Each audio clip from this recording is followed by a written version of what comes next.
Good evening students.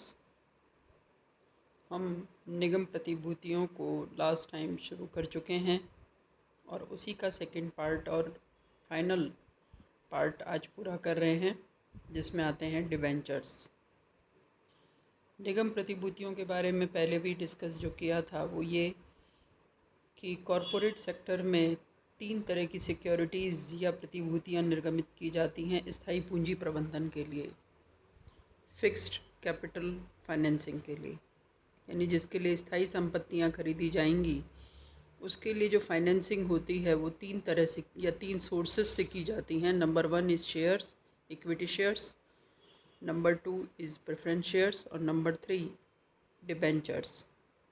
Equity shares के लिए आपने पढ़ा था कि equity shares are the ownership certificate of the company, यानी इक्विटी शेयर होल्डर समता अंशधारी जो हैं संस्था के स्वामित्व पूंजी के रूप में देखे जाते हैं। अधिमान अंश, पूर्वाधिकार अंश या प्रेफरेंस शेयर्स वो होते हैं जो कंपनी के स्वामी नहीं होते, बल्कि वित्तीय सहायता प्रदान करने वाली एक विशेष प्रकार की प्रतिभूतियां होती हैं, जिन्हें संपत्ति की वापसी या लाभांश का भुगतान आदि सभी में पूर्व अधिकार मिलता है या प्रेफरेंस मिलता है। टुडेज टॉपिक इज डिबेंचर्स, ऋण पत्र। ऋण पत्र या डिबेंचर्स। डिबेंचर्स के लिए ये कहा जाता है कि ऋण पत्र कंपनी की सार्वमुद्रा के अधीन निर्गमित एक ऐसा प्रलेख है जो उन सभी शर्तों को स्पष्ट करता है जिनके अधीन वह निर्गमित किए गए हैं और उनका शोधन होना है। क्लियर सी बात है कि किसी भी कंपनी की एक सार्वमुद्रा होती है जो आप सभी जानते हैं, एक कॉमन सील होती है, जिसके अंतर्गत जब कंपनी लोन लेना चाहती है, ऋण के रूप में ऋण पत्रों का निर्गमन करती है, तो ऋण पत्र के निर्गमन के द्वारा वह लोन प्राप्त करती है या वित्त प्राप्त करती है, और जिसको विशेष रूप से जो अधिकार मिलता है या जो विशेष रूप से जो शर्तें उसके साथ लागू होती हैं वो ये कि उनको नियमित रूप से निश्चित दर से ब्याज दिया जाता है और कंपनी उसे अपनी जीवन काल में जिनका शोधन करती है। तो ऋण पत्र एक लिखित प्रलेख है। लिखित प्रलेख मतलब एक इंस्ट्रूमेंट है, एक सिक्योरिटी है, जिसके द्वारा कंपनी एक स्थायी पूंजी प्राप्त करती है। जैसा कि इसकी विशेषताओं से भी स्पष्ट है, ऋण की लिखित स्वीकृति। जब कंपनी ऋण पत्रों के माध्यम से या डिबेंचर्स के द्वारा वित्त प्राप्त करती है तो ये एक प्रकार का ऋण है, और इसके लिए जो लिखित स्वीकृति के रूप में ये एक डिबेंचर सर्टिफिकेट इशू किए जाते हैं, जिसके अधीन कंपनी ऋण लेती है। ऋण की वापसी। ऋण की वापसी का मतलब यही है कि ये जो ऋण पत्रों के द्वारा जो स्थायी पूंजी एकत्रित की जाती है उसका एक निश्चित समय के बाद शोधन किया जाता है। शोधन का मतलब उनके द्वारा उनसे जो ली गई पूंजी है उसकी वापसी की जाती है, मूलधन की वापसी की जाती है। कंपनी की अर्जनों पर अधिकार।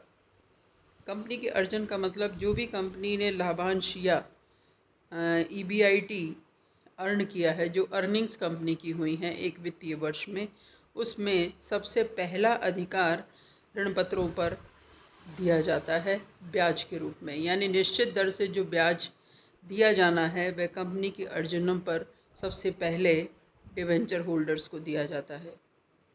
फिर आता है संपत्ति पर अधिकार। कंपनी के समापन पर या उसकी वाइंडिंग अप पे डिबेंचर होल्डर को सबसे पहला अधिकार मिलता है कि वह अपने ऋण की जो मात्रा है या जो अमाउंट है उसके आधार पर वह अपने संपत्ति को प्राप्त कर ले या संपत्ति के विक्रय के द्वारा ऋण की वापसी के अधिकार को वह रखता है। नियंत्रण का अधिकार। Right of control. इसका मतलब यही है कि ऋण पत्रधारी संस्था के स्वामी नहीं होते, यानी ऑनर्स नहीं होते। ये कंपनी के लिए दायित्व के रूप में है, केवल मतलब लॉन्ग टर्म कैपिटल प्रोवाइड करने वाले व्यक्ति हैं, इसलिए इनको प्रबंध में या किसी भी तरह की नियंत्रण व्यवस्था में हस्तक्षेप करने का अधिकार नहीं दिया जाता। तो इस तरह से ऋण पत्र क्या है, डिबेंचर्स क्या है। डिबेंचर स्थायी वित्त प्रबंधन का एक महत्वपूर्ण वो भाग है जो ऋण के रूप में एक कंपनी अपने जीवन काल में लेती है, जिससे स्थायी संपत्तियों को खरीदा जाता है और उन स्थायी संपत्तियों पर कई बार ऋण पत्रधारियों का एक प्रभार होता है, एक मतलब कहना चाहिए कि उनका उनका उसके ऊपर अधिकार होता है। जब भी कंपनी का समापन होगा, उससे उत्पन्न संपत्तियां जो भी रखी गई हैं, उन संपत्तियों के द्वारा उनके ऋण की वापसी की जाएगी, निश्चित दर से ब्याज दिया जाएगा, कंपनी की अर्जनों पर उनका अधिकार होता है, ऋण की वापसी की जाती है, लेकिन उनको न वोटिंग राइट होता है और न ही प्रबंध में नियंत्रण का अधिकार दिया जाता है। जैसा कि इंग्लिश में भी देख लें आप, डिवेंचर क्या है। A debenture is an instrument issued by the capital under as by the company under its common seal acknowledging a debt and setting forth the term under which they are issued and are to be paid. This is very much clear. Common seal में ही एक company एक debenture issue करती है, एक प्रपत्र है, एक instrument है, और वह इंस्ट्रूमेंट इस बात का मतलब दैट इज एक्नॉलेजिंग दैट कि this debt is taken by the company under the common seal and this is payable after some time, after certain period of time by the company. Main features of the debentures: written acceptance of loan, that is also clear in the mode of Hindi. Right on earnings, earnings पर इनको अधिकार होता है. Right on assets, संपत्ति पर अधिकार होता है. Right on control, नियंत्रण का अधिकार इनको नहीं होता. और रिटर्न ऑफ लोन, ऋण की वापसी का इनको पूरा अधिकार दिया जाता है. विशेष रूप से जो अंतर है ऋण पत्र का आपकी समता अंश पूंजी से, वो अंतर किस रूप में है कि समता अंश पूंजी धारी जो होते हैं, जो इक्विटी शेयर होल्डर्स होते हैं, वो कंपनी के स्वामी कहे जाते हैं. उनको संपत्ति की वापसी, अर्जनों पर अधिकार या एक निश्चित दर से लाभांश जैसी कोई व्यवस्था उनके लिए नहीं होती. उनका अंतिम अधिकार होता है संपत्ति के ऊपर, यानी यदि कोई संपत्ति बचती है तो वह उस पर अपना अधिकार रख सकते हैं. यदि लाभांश की कोई राशि बचती है तो उस पर उनको अधिकार दिया जाता है, यानी अर्निंग पर शेयर आता है. या उनको किसी भी प्रकार के समापन के समय जो शेष राशि या अंतिम शेष राशि है, फाइनल रेसिडुअल जो है, उसमें ही उनको अधिकार दिया जाता है. जबकि ऋण पत्रधारी हर जगह प्रथम अधिकार रखते हैं, फर्स्ट राइट रखते हैं, फर्स्ट कहना चाहिए कि उनको प्रेफरेंस दी जाती है, चाहे वो EBIT में से ब्याज के रूप में हो, या ऋण के शोधन के रूप में यानी रिडम्पशन ऑफ लोन के रूप में हो, या समापन के समय उनके संपत्ति की वापसी के रूप में हो. सभी प्रकार से ऋण पत्रधारी एक कंपनी के लिए लोन प्रदान करने वाले व्यक्ति हैं या होल्डर्स हैं, जिनको कि इस प्रकार का प्रथम अधिकार दिया जाता है. अब आते हैं हम ऋण पत्रों के प्रकार पर. Types of debentures according to company law 2013.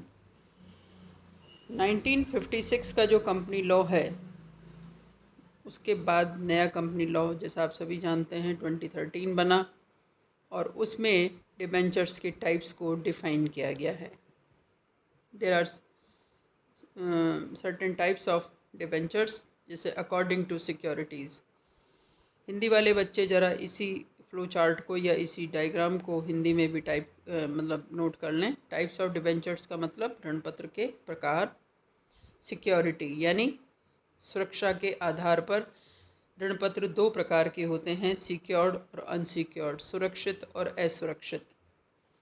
सुरक्षित ऋण पत्र कौन से होते हैं? जिनके आधार पर संपत्ति रखी जाती है या जिनको संपत्ति पर एक प्रभार दिया जाता है, यानी संपत्ति पर एक विशेष राइट दिया जाता है, वो कहलाते हैं सिक्योर्ड.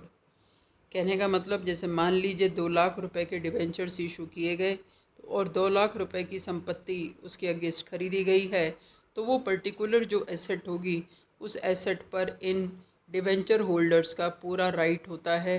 जब भी कंपनी समापन होगी या दिवालिया होगी या उसको शोधन की बात होगी, तो वह उस संपत्ति पे से अपना पूरा अधिकार रखेंगे अपने ऋण की वापसी का।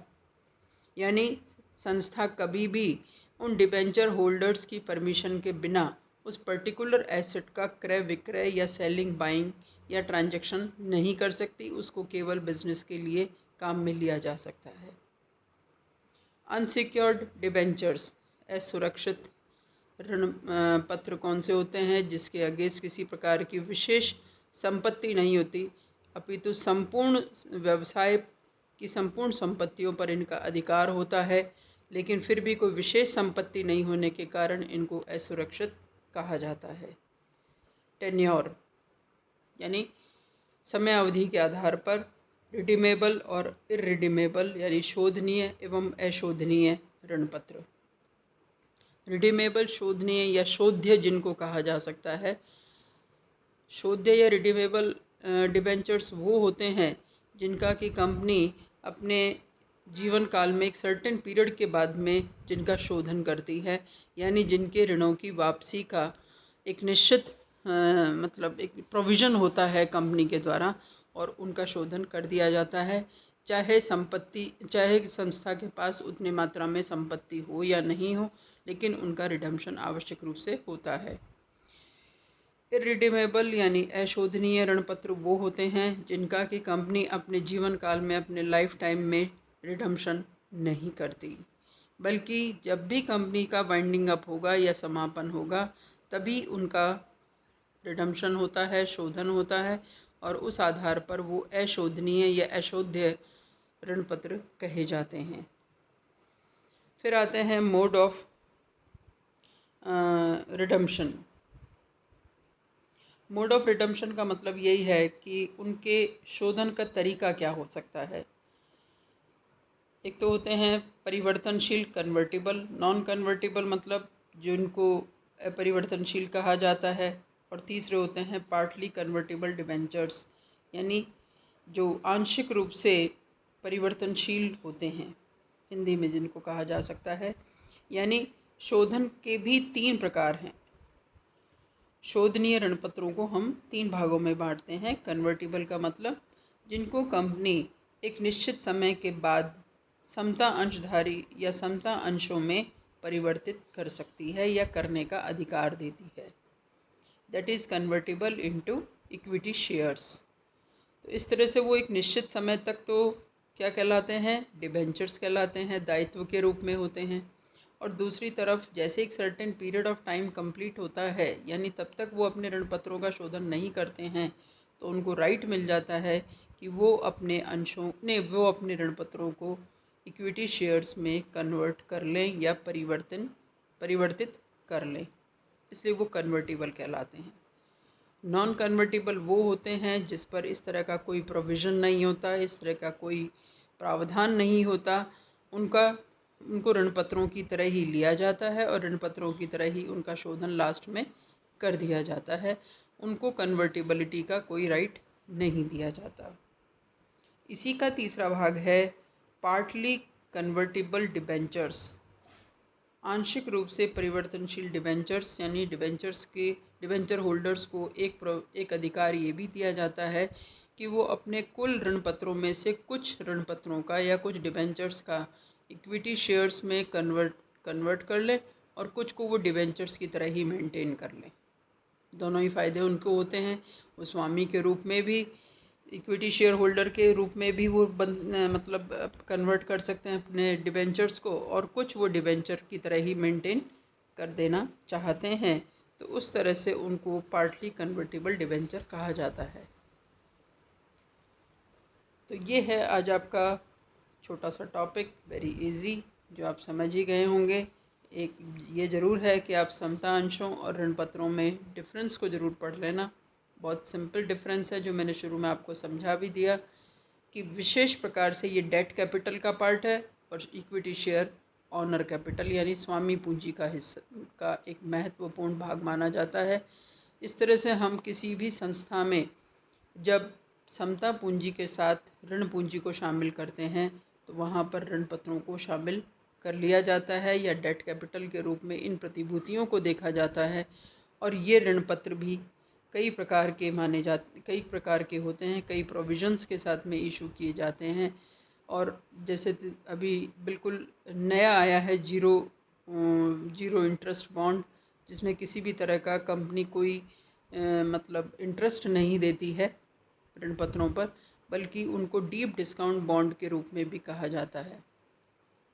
इन बॉन्ड्स की एक विशेष खास बात है वो क्या है कि इनको कंपनी ब्याज नहीं देकर इनकी जो मैच्योरिटी वैल्यू है उससे बहुत कम रेट पर इनको इशू करती है। और एक सर्टेन पीरियड ऑफ टाइम के बाद में उनका जब रिडम्पशन होता है तो इनकी इशू प्राइस और इनकी मैच्योरिटी प्राइस के डिफरेंस ही उनका प्रॉफिट होता है। इसलिए इनको जीरो इंटरेस्ट बॉन्ड्स के रूप में, या इनको कहना चाहिए कि डीप डिस्काउंट बॉन्ड के आधार पर भी जाना जाता है। तो ये है आपके ऋण पत्र के प्रकार। डिफरेंस ज़रूर पढ़ लीजिए। बहुत सिंपल टॉपिक था निगम प्रतिभूतियों का। तीनों ही प्रतिभूतियाँ आपको इस तरह से मैंने समझा दी हैं। ठीक है, थैंक यू।